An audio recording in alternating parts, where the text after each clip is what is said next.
di ko xool te bëgg Sadio Mané da nga koy ñaanal mu yokk ay doo ko ñaanal mu dellu kon nag jërëjëf sant nañ la gërëm nañ la yal na yàlla fay la musal la ci cat ak saytaane dafa lu wér ak wér jërëjëf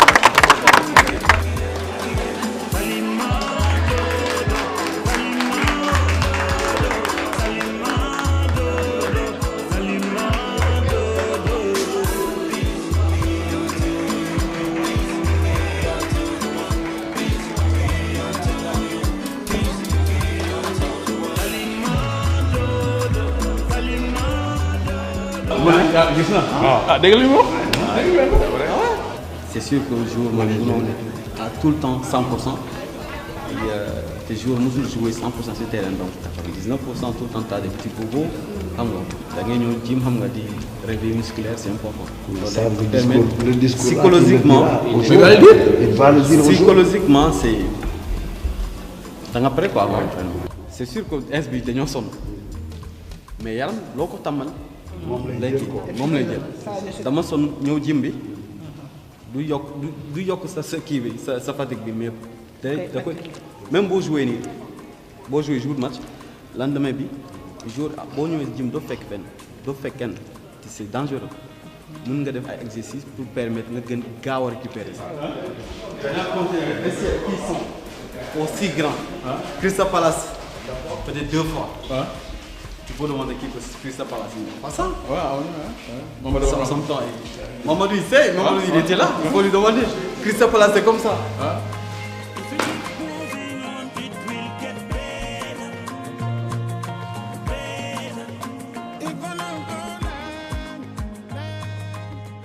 waaw mbokk yi ñu ngi leen di nuyu di leen dalal fii ci Déni Biram Ndao ni ngeen ko gisee nag tey dañu am occasion avec la TFM en collaboration avec GFTV de vous montrer une visite qu'a réservé Sadio Mané, international sénégalais, Ballon d'Or, ancien joueur également de l'académie, à donc ses jeunes frères, mais aussi à son président Madi Touré. mu nekk loo xam ne tamit gis ngeen ko ni ñu ko dundee ni mu visité infrastructure bi waxtaan bi mu amal ak xale yi ñaax yi mu leen ñaax ak li nga xamante ni aussi président Madi Touré waxtaan na ko ak moom. Je pense que ni tey occasion la pour tout joueur qui rêve de devenir professionnel nga déglu li nga xam ne Sadio Mané jot na ko wax, mais occasion la aussi pour ñu waxtaan ak moom waxtaan ak aussi Madi Touré ndax je pense que Madi gannaaw bu ñu la nuyoo. Tout chef d'entreprise wala tout père li ngay rêvé maanaam am doom mu màgg ba yegg benn niveau bi yàlla dimbali ko mu dellu si waat delloo la njukkal. Je pense que ni tey visite bi def na le plaisir bu baax. waaw mais déjà maa ngi lay remercier le fait ñu déplacé wu ñëw fii aussi si visite bi pour man du visite donc Sadio musul dem donc voilà dafa dellu si waat rek ñu seet si ay rakkam.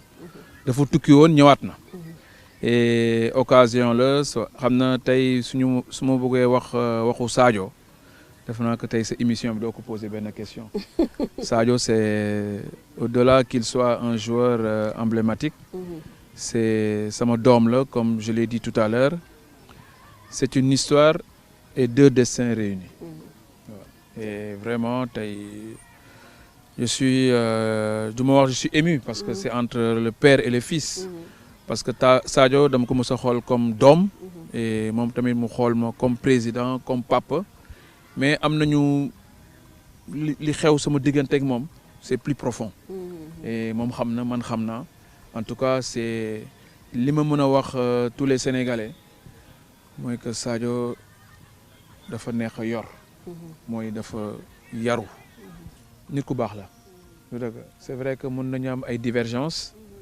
mais divergence yi ma am ak moom c'était sa réussite et li ma gën a neex aujourd'hui c'est l'inauguration de l'hôpital parce que c'était le plus grand souhait parce que tey boo jëlee xale formé ko mu dem tey bay tabax hôpital di tabax école pour xale yi jàng si mu ñëw boo déggoo discours am mi ne jàngaleen voilà le message fort c'est une star planétaire qui envoie un message fort à la jeunesse, pas à la jeunesse sénégalaise, je peux dire à la jeunesse sénégalaise mais à la jeunesse africaine parce que Sadio génération foot moomatu ko c'est pour tous les Sénégalais, mais aussi ma gis ko qu'il a été reçu par son excellence le président Macky Sall ma ne contentement bu rëy la pour man.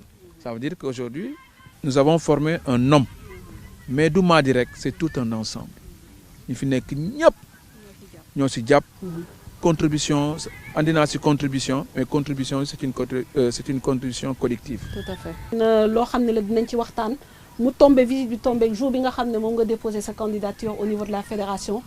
génne sa programme tamit. te moom ci programme bi la bokk ndax il incarne aussi la réussite d'un homme et d'une idée. d'un projet aussi. pour tey jour la bu rëy si man mu tombé jour boo xam ne dama woor. mais yàlla bi ñu tiim. yàlla Sadio xamuloon sax tey il a déposé sama candidature.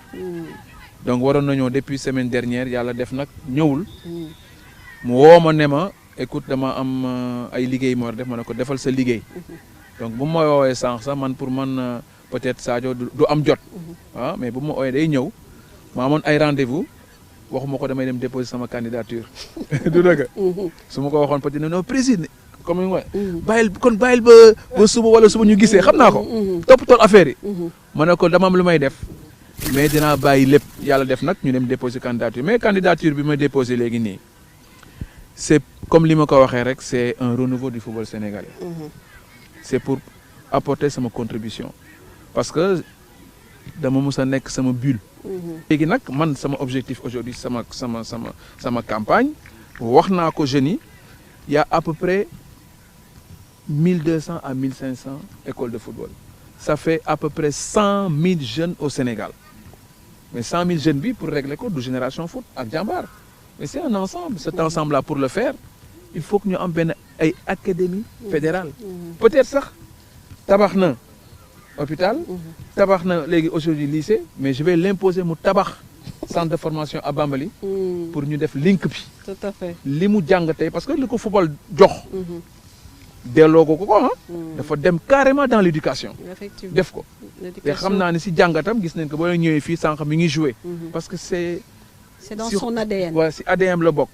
Donc il faudra que mu créer benn académie boo xam benn pour nekk en synergie ak Génération Foot. Parce que attention Sadio war na bind parcours am. Son histoire. Son histoire il faut mu bind ko parce que vraiment fi mu jaar ba yegg si fii tey il a du mérite. Tout à fait. Parce qu'il a toujours été à l'écoute. Expliquer ne leen gaañu la am effectivement jour bu nekk place am doo ko wane boo demee France. À un moment donné les gars de Metz doutaient mais bon tu nous as parlé de phénomène. Moi non phénomène parce que dafa gaañ mais bi mu commencé jouer. Et puis ce qui est marrant dans cette histoire quand j'ai entendu Bijota ñëpp commencé glorier kii ou ça mais les gens ils ont douté.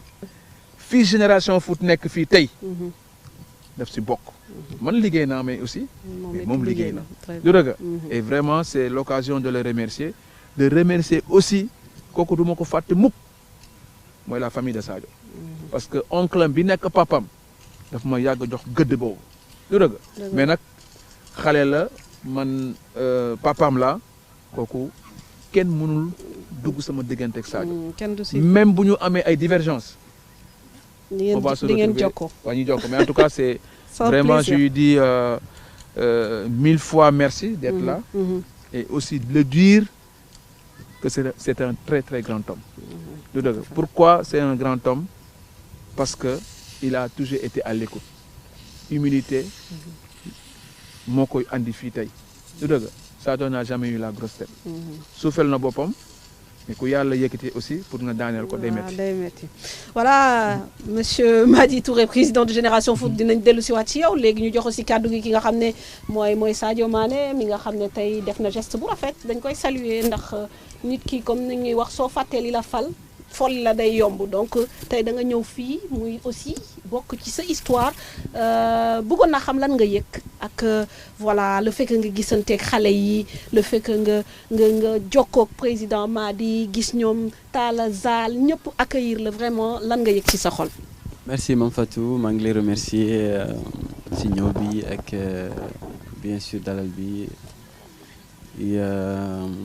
en tout cas daal man ñëw fii je pense que loolu devoir la comme président lu mu ko waxee sànq man produit du GF la ñëpp xam nañ loolu fii la affaire bi yëpp commencé te président mu ngi yoon fii gis na lépp donc c'est normal donc sama ñëw bi je crois que ñëw ba nga xamante ni j'étais venu la dernière fois bi ñu amoon match fële nu mu tudd Tëngéej mais bon malheureusement match bi jeexoon na tout ak Covid instruction fekkee na affaire bi def Covid mais en tout cas déplacé woon naa jógee sélection et tout après ñëw seet si booy et puis temps bi moo gàttoon et tout après bi ma jëlee vacances souvent dañuy am ay vacances yu gàtt donc ma essayé jéem a ñëw sama kër parce que mën naa ni fii moom sama kër la donc c'est normal en tout cas maa ngi remercier ñëpp parce que tey moom bette la si man gis xam nga ay ñoom Talla ñoom Zala ñoom xam nga coach yi booy encore une fois je pense que booy xam nga seen kanam tu le vois ils sont contents donc comme je l'ai toujours dit en tout cas ñun tey jii alhamdulilah porteur de voix la donc bu ñëwaatee si gàlle xam nga booy da ngay xool seen kanam nga xam ne nii ils sont vraiment contents de nous voir donc encore une fois encore merci pour accueil bi et puis pour wax na ni moi je suis de GF et je serai toujours de GF en tout cas sama papa day àllu rek mais de toute façon mais qui aime bien châtie bien donc c'est normal donc moom il a toujours été comme ça avec moi donc sama réussite la bëggoon donc je l'ai toujours compris et puis xam nga des fois comme lu ko day casse mais bon alhamdulilah tey jii mën naa ni alhamdulilah et puis maa ngi koy remercier parce que président mënuñ ko fay et puis nit la koo xamante ni tey jii football Sénégal contribué na si lu bëri parce que tey boo xoolee ak ñoom même pas football africain seulement je crois que football africain quoi qu'on le dise parce que tey jii boo xoolee Adebayor ak ñoom Papi Cissé ñoom Diafra tey bu xam nga suñu génération ak boo yi nekk fii incha allah ñoom ñooy incarner futur football du Sénégal donc il faut pas oublier dañ ko war a ñaanal et puis mu yàgg fii te voilà affaire yi gën a dox affaire yi gën a dox te incha allah dina dox parce que dina gën a dox. alors wax na léegi lu am solo te Sénégal gi yëpp rafetlu nañ ko mooy événement bi nga fi amal. inauguration hôpital bi bon après aussi y a un credo boo xam ne mooy ce credo quand tu dis que le rêve est permis. et aujourd'hui on voit que da nga investir ci deux secteurs yu importants l'éducation et la santé. bon j'imagine que fu mu ne nii peut-être li ci des rek mooy nga am personnel. médical mu ñëw. jël hôpital bi partager ko ak population yi faj population yi mais quand même loolu dañ koy rafetlu et je pense que tu vas pas t'arrêter en bon chemin. Ouais, vous savez comme je l'ai dit boo juddee genre localité yi je pense que président xam na ci dara et puis c'est pas du tout évident man Bambali laa juddoo fa la yare fa la màggee si foofu la lépp tëmbalik donc xam naa réalité dëkk bi peut-être mën naa toog fii jéem a expliquer je crois que ça va être toujours difficile d'expliquer mais en tout cas pour xam réalité bi faut nga à un moment donné dem fa xam nga dund fa xam moo tax man comme nu mu ko waxee man bon je suis footballeur te football moo sa nekk sama rêve comme je l'ai dit encore le rêve est permis à tout un chacun man football c'est ma vie donc boo gisee tey jii ma commencé éducation ak je crois que loolu lu am solo la surtout dëkk bi surtout côté bi ma juddoo et puis benn exemple laa leen di jox parce que gis naa de toute façon femme suñu yaay bu ñu ëmbee nu ñuy sonnee et puis et tout keroog waxoon naa ko sama sœur sama kanam la juddoo si gàlle donc loolu lépp c'est des choses yoo xamante ni daf ma marqué ça a toujours été mon rêve d'aider ces gens-là peut-être fait contribuer en tout cas loo xamante ne mun na améliorer seen conditions yëpp si wàllu éducation ak wàllu santé et donc moo tax may essayer ma def li ma mun en tout cas pour ñu mën a xam nga mais incha allah daal en tout cas ñu ngi jéem daal ñu ngi jéem. pare go daal. mais yaakaar nga ni hôpital bi kañ lay fonctionnel tu penses que. Maintenant y a un suivi qui est en train de faire maintenant xam nga peut-être dans 2-3 semaines dina pare incha allah bu paane rek après waxtaanee na ak état bi ils vont équiper et puis incha allah hôpital bi dina fonctionner quoi. ok ba may dellu si waat ak président Madi peut-être aussi ma laaj la ci un peu. voilà là ça fait quoi 3 semaines nga nekk fii. à peu près en vacances génn nañ ci 2 matchs internationaux yu intéressants yoo xam ne Sénégal bon. dellu si waat na parce que on a eu un mois de mars assez compliqué bon nga xam ne yow sa bopp waxoon nga ko bon voilà yow tey est-ce que gis nga ni que bon il fallait se révolter par rapport aux prestations du mois de mars et voilà lan nga mën a indi comme jugement par rapport ak prestations yi ngeen def. Vous savez, moi je l'ai dit juste après le match, je crois que des fois on a bien sorti et je pense que Lolo c'était juste. Vous savez, comme je l'ai toujours dit, maintenant il y a une équipe qui est là, l'équipe sénégalaise. Je crois que l'équipe sénégalaise n'est pas comme donc si ça ne va pas, je crois que n'y a pas un droit wax ci. Et donc ça a été le cas de tout le monde, moi personnellement et l'acteur. Et donc on a qu'il y a des choses à régler. Et tout à fait, il y avait des choses à régler. Donc je crois que après ça, suñu ñaari match yu ñu mujjee joué, surtout qualification, je crois que on s'est quand même amélioré, quoi qu'on en dise, parce que vous savez, on avait en face de nous deux très bonnes équipes. En plus, je crois que loolu nekkoon na test ba nga xamante ni baax na si ñun. Parce que ñaari équipe la ba nga xam ne sont différents, beneen équipe bi moom day attaquer, beneen équipe bi di défendre. Donc au Sénégal souvent loolu la ñuy yéen mi sa yow mi sa tout le temps loolu ngay wax. man ak Talla. waaw genre xam nga Talla exactement mu ne on a du mal avec les blocs bas. Je crois que voilà, après ça n'a pas été évident parce que l'équipe bu jouer xam nga bloc bas et puis mu nekk di défendre aussi, c'est tout ça, c'est toujours compliqué. Ouais. Que ce soit nga nekk Barcelone, Manchester United, City, loolu après c'est normal boo nekkee boo amee benn étiquette bu nekk si yow genre favori wala nga nekk Sénégal, c'est normal. dañ lay xaar et puis que les gens soient exigeants envers nous avec le staff, c'est tout à fait normal et je pense que loolu moo taxoon tey ji ñu gagné ñaari match parce que xam nga rek alerte la ba nga xamante ni dañuy essayer xam nga ñu jéem a rectifier lu ñu mën a rectifier maanaam quoi pour xam nga contre équipe yooyu mën a gagner et puis Sénégal jëm kan. Je crois que Sénégal bu gagner ñëpp a kontaan. Donc et vos prestations à vous personnellement, bon je tutoie, je vous vois, madame, si ce positionnement et aussi le fait que ngay léegi tirer penalty, bon, on voit que comme tu te concentres, jël élan bu rëy. Ouais, mais je crois que côté. Vous savez, je crois que waxoon naa ko si CAN bi, ça a été compliqué. Vous savez, sama ratio de penalty bi ma dooroon baaxuloon, man xam naa ci et puis ñun ñëpp ay footballeur nañ donc football boo ci nekkee métier boo ci nekkee tout le temps da ngay jàng donc comme ni ma ko waxee bàyyi naa penalty pour quelque temps, c'est pour le bien de l'équipe, pour le bien de tous les Sénégalais. Donc après ma dem sama club jàngaat et puis ñëwaat mokkalu ma mais damay continuer jàngaat. En tout cas daal li ma mën a assurer moom ñaar yi moom assuré naa ko. Après baax na wala baaxul moom xaw ma si dara donc de toute façon li ma mën a wax mooy il est temps, je crois qu'il est temps donc moo tax ma jëlaat encore sama responsabilité door penalty bi. Je crois que voilà damay continuer di gën a exercer wu. Je crois que loo gis rek liggéey la donc voilà. Après sama prestation bopp moom en tout cas j'essaie de contribuer ma participation def li ma mën, c'est-à-dire essayer de jouer de marquer, de faire marquer mes coéquipiers et puis pour que équipe bi mën a gagner. Donc quoi que en tout cas c'est équipe bi boo ko gisee xam naa ne équipe bi dox na te ñëpp jour yëpp dox na donc lu ñu war a def day xam nga di yokk liggéey bi parce que am nañu CAN bi ñuy préparé ak qualification coupe du monde Sénégal ñëpp ñu ñuy xaar. Ok bon xaw naa la yërëm mais foog ma wax ko xam nga fi mu ne dañ nekk Déni Birane Ndao ñu ngi ci cadre bu rafet ak pelouse bu rafet. Donc nga wax fi waxu pelouse Sénégal gi yëpp jóg les autorités ont réagi bon yow nga waxaat ne que bon peut-être waxoo ko benn intention bi. Et là il y a quelques jours le président a réagi en disant que dafa bëgg ministre bi defal ko le point sur les infrastructures sportives et que moom il envisage même de faire un conseil présidentiel là-dessus. Maanaam des fois ay kilifa ci liñ nekk bu ñu waxee. mën na am aussi impact boo xam ne sax dina dépasser li ñu yaakaaroon. Vous savez, je crois que wax naa ci et puis waxoon naa ci encore une fois, je pense que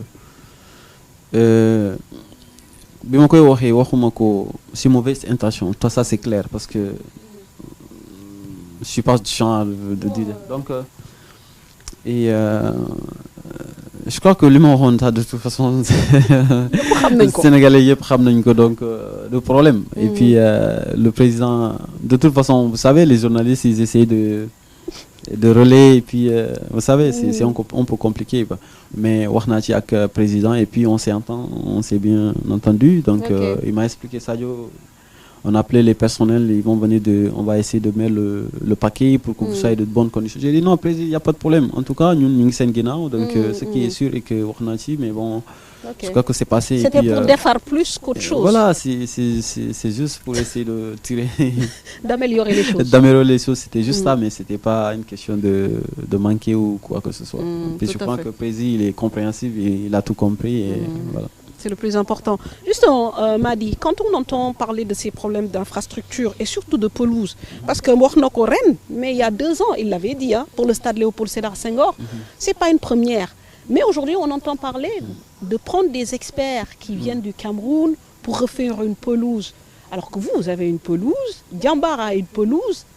Est-ce que ça vous heurte pas par rapport à l'expertise locale? Est-ce que nekkul loo xam ne yéen boo leen ko déggee di leen xaw a titiller tuuti? Bon, je vais revenir rek si li nga laaj Sadio.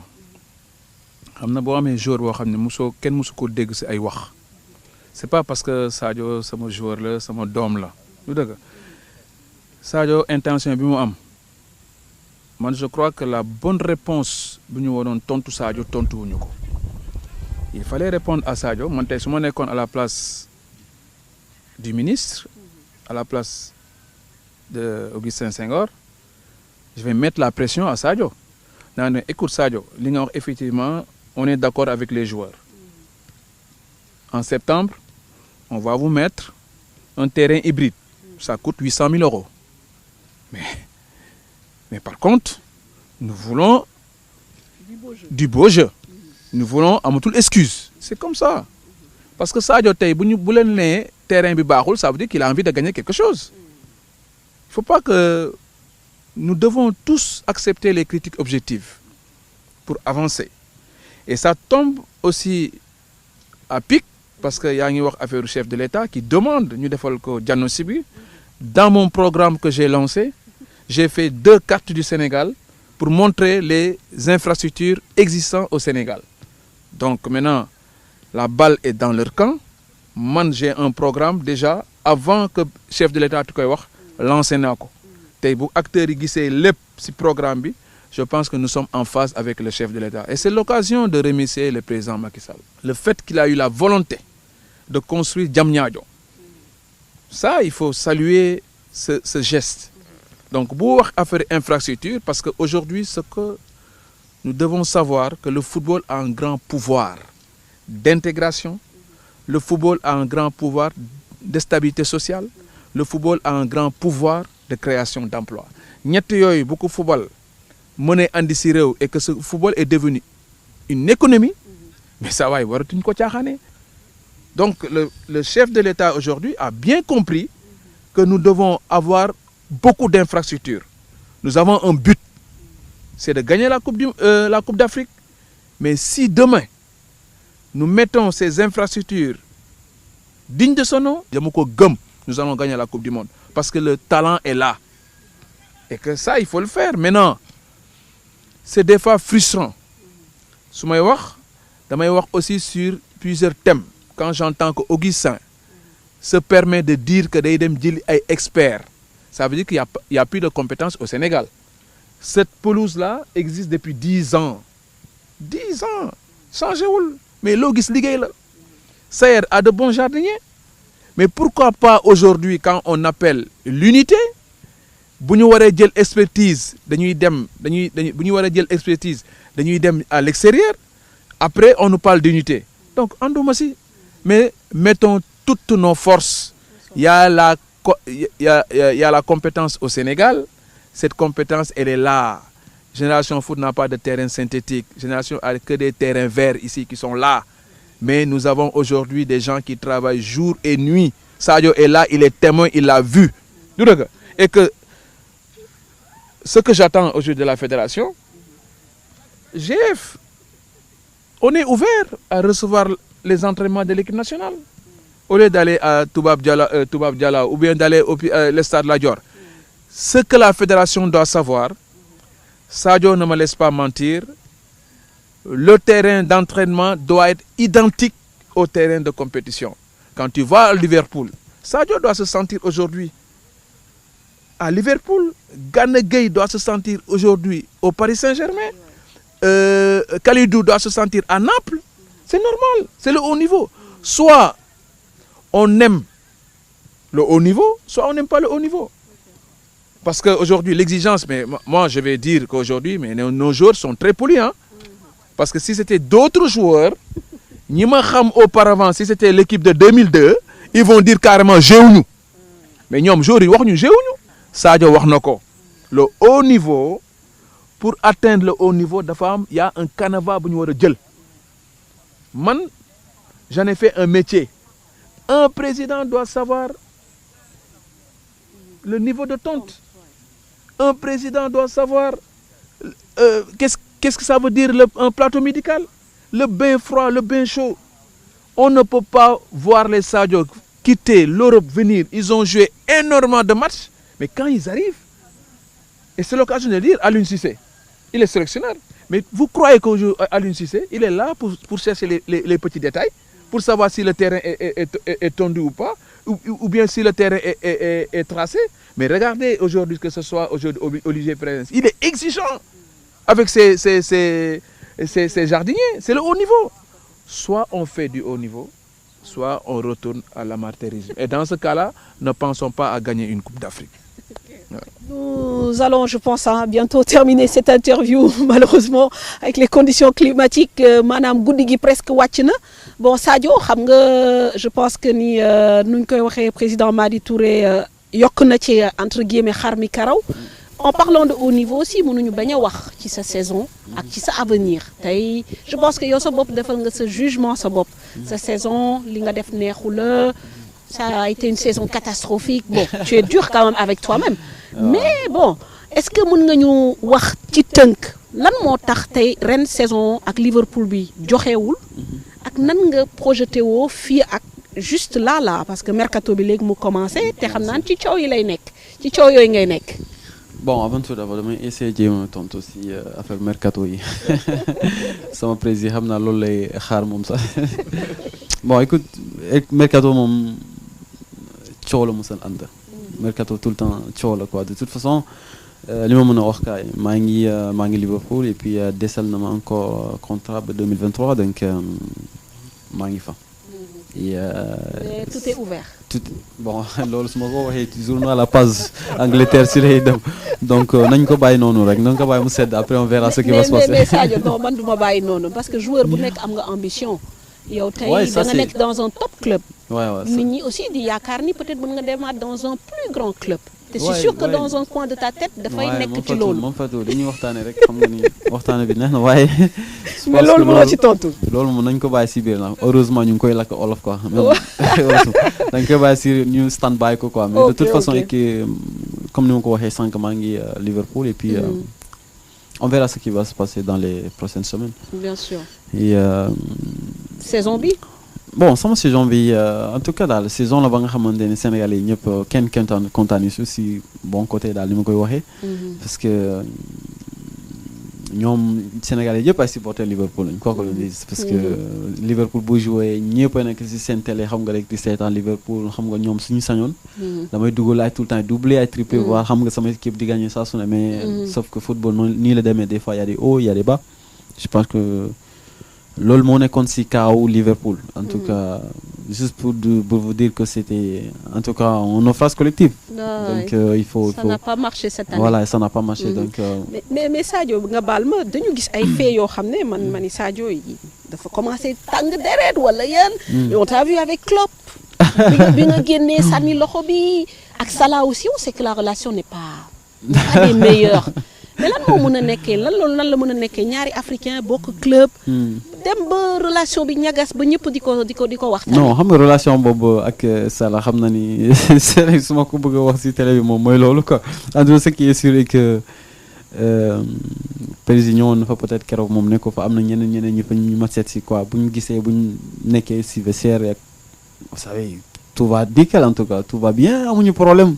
dañuy xam nga dañuy reetaan yi fa bu ñu nekkee ci entraînement dañuy jour yi sa Liverpool dañuy tooñ club sax mooy dem mu ne wala ñaari copain dañuy waxtaane xam nga loolu lépp ça veut dire que y a pas de problème quoi parce que ku nekk jour bu nekk des fois da nga am ay vous savez on est tous là collectif moo ñu sekk xam moom la ñu fi nekkal et tout mais vous savez quand tu arrives à un certain stade da ngay xam nga da ngay bëgg c'est juste avoir envie de bien faire les choses moo les pousser des fois ba nga xam nga mais nga sa yaram di tàng et tout mais sinon wax dëgg yàlla moom musuma. L'incident avec Klopp gis nga ampleur bi mu am. ñëpp ci gis wax gis naa ko ñi xam nga rek vous savez image bi nu muy wone rek la ñuy gis tout le temps donc am na loo xamante ni mënoo ko da nga koy bàyyi mu jàll de toute façon ba ma demee ba def geste boobu am na bien sûr am na raison donc mais de toute façon man ak Klopp moom lendemain bi sama woo ma mu envoyé message mu ne ma ñëwal sama bureau après ba ma ñëw rek lan lañu njëkk a def mu reetaan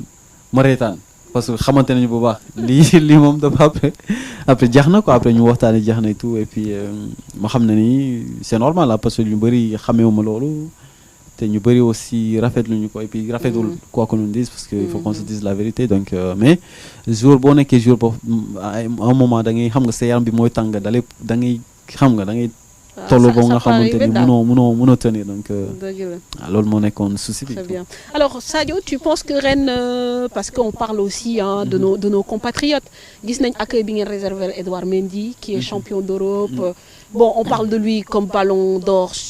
On voulait peut-être nga doubler ko, mais peut-être cette année ça peut être difficile vu les performances du club et les performances du joueur. Maintenant, est-ce que tu penses que Edouard il a une chance de te succéder? Vous savez, avant tout d'abord, man yàgg naa ko wax. Vous savez vous ne pouvez pas savoir à quel point li nekk fierté surtout boo nekkee ñun joueurs yi suñu place et puis voir say morom xam nga atteindre niveau.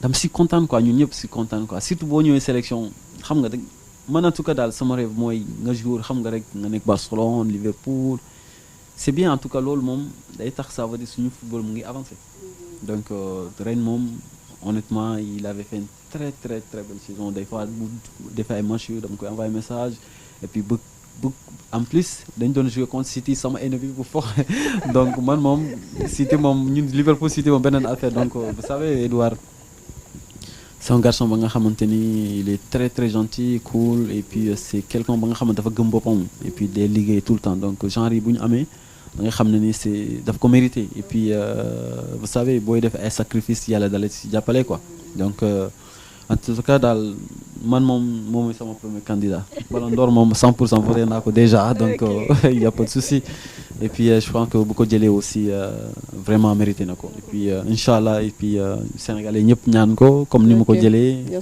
je crois que sénégalais ñoo ma ñaanal ba ma jël ko donc maa ngi lancé appel bi sénégalais yëpp ñaanal ko pour mu jël ko parce que c'est spécial donc en attendant ngay jël bii di ñëw jour ba ngay xam ne ni c'est autre chose c'est quelque chose d'exceptionnel.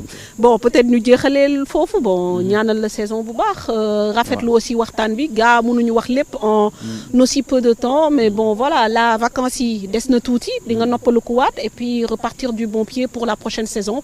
Ouais. J'imagine avec l'envie de tout casser quoi. Ouais bien sûr parce que boo defee saison genre yi kontaan aussi donc saison prochaine da ngay gën a defarwaat en tout cas. En tout cas daal inchallah on verra bien ce qui va se passer mais en tout cas daal je sais que la saison de commencer dina gën taxaw et puis liggéey comme ni ma ko yàgg a def et puis pour def saison bu gën a baax puis quoi merci en tout cas. Voilà donc Grand Madi peut-être yow la ñuy terminer hein le dernier mot bon peut-être voilà. Le travail au niveau de GF qui va continuer et bon après peut-être des projets aussi yow ak sa candidature bi.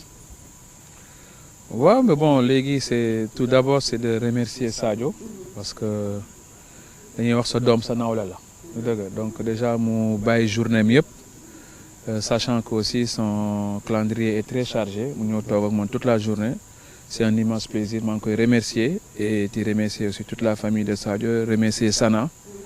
Parce que aussi boo gërëmee doom aussi da ngay gërëm ki mu àndal du dëgg mais en tout cas c'est nous dans nous donc c'est une porte ouverte pour lui il viendra quand il veut c'est son académie moo ko moom du dëgg et puis di remercier toutes les personnes vous avez vu cette mobilisation. Tout à fait. GF c'est une famille remercier les coachs comme li ñuy wax ku lim du juum. Quant à ma candidature, c'est une candidature, je pense, collective. Et je dois apporter ma contribution. Du ma wax sax Génération Foot. J'ai toujours été un soldat. Je m'ai créé Génération Foot. Quand vous avez vu la carte, c'est la carte de l'Afrique. Donc, boo xoolee il y a toutes les nationalités confondues bi fi nekk mais la priorité c'est aux Sénégalais c'est main dans la main que nous pouvons réussir notre football lu dëgg mais nañ ko teg ci yoon en tout cas j'apporte ma contribution et que je lance un appel à tous les Sénégalais ñu jàpp ci nous avons un beau pays nous avons un État bu bëgg a def mais il faut qu'on soit à côté de l'État que chacun doit contribuer au développement de notre pays et Sadio a montré la voie il faudra avoir plus de 100 000 jeunes li Sadio def Bambali si nous le multiplions partout dans le Sénégal ku nekk ak sa gox man dama ñëw déeni def Sadio dem na Bambali Idrissa Gana dem koñom def ñeneen Koulibaly Sakho est venu hier nee na ma il va aussi jouer au Sénégal équipe de France nee na il va contribuer aussi apporter sa contribution donc ça veut dire que les joueurs sont conscients les chanteurs sont conscients ku nekk ci domaine am bu apporter contribution bi parce que l'objectif ñu xeex pauvreté bi et pour xeex ko nag il faut qu'on puisse mettre toutes les forces vives pour la réussite de notre football. Tout à fait. Le football vraiment c'est je dirais que c'est ma passion. Maintenant être président j'en ai fait un métier. L'heure a sonné pour le renouveau du football sénégalais et nous incarnons le renouveau. Je dirais vive le sport et vive la République. Merci Mady Touré, président de Génération Foot. Donc je pense que ni ñu ko waxee ce n'est que le début peut-être d'une longue campagne avec d'autres candidats. Nous aurons l'occasion bien sûr de faire intervenir d'autres gens. En tout cas man aussi maa ngi leen di remercier parce que voilà da ngeen def seen événement convier ma si mettre ma à disposition votre équipe technique, vos caméramans, vos caméras et tout le personnel de Génération Foot qui n'a ménagé aucun effort pour dimbali ma ci man aussi li nga xam ne mooy sama passion muy sama métier et puis ma am occasion aussi toog ak le ballon d'or africain c'est toujours un plaisir Sadio Mané nekk suñu fierté nekk aussi ak koo xamante ni li nga wax da ngay pousser ay leviers de développement dans ce pays et c'est très important mënuma aussi bañ a remercier sama consultant sama xarit Talla Fall ak Zal ak ñëpp ñi nga xamante ni koo ci gis rek bëñam yi la lay wan la ne que tu es bienvenu ici à Déni Birandaw donc ñi ngi remercier ñëpp donc lii lañ leen doon proposer muy plateau spécial ndax occasion spéciale moo ko laaj ñu proposé woon leen ko fii muy entretien ak Sadio Mané ak Mady Touré excellente soirée à très bientôt merci beaucoup. I'll be there for you. I'll be